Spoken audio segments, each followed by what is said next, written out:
Gjykata e posaçme ka ndryshuar masën e sigurisë nga arrest me burg në arrest shtëpie për Gjulio Vuksanin, personin e vetëm që mbahej arrestuar për masakrën e Dobraçit, në ndyshimin se e siguroi automjetin tip Range Rover që u përdor nga autorët për të vrarë 2 të rinj. Vendimi u dha nga gjyqtari posaçëm Erion Çela, i cili pranoi kërkesën e SPAK për ndryshimin e masës së sigurisë ndaj tij.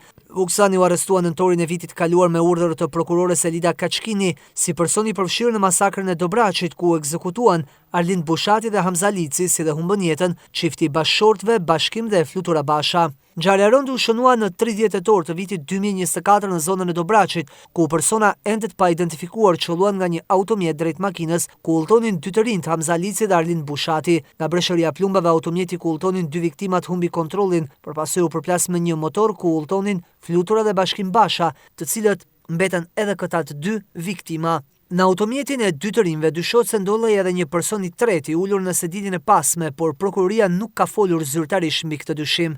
Pasi organi akuzës në Shkodër nisi hetimet për këtë çështje, pak ditë më pas shpalli mos kompetencë, duke ja kaluar dosjen prokurorisë së posaçme antikorrupsion për grup të strukturuar kriminal, vepër penale që është kompetencë e SPAK. Për ngjarjen e Dobraçit janë kryer disa veprime nga prokuroria Elida Kaçkini, teksa çështja është ende nën hetim.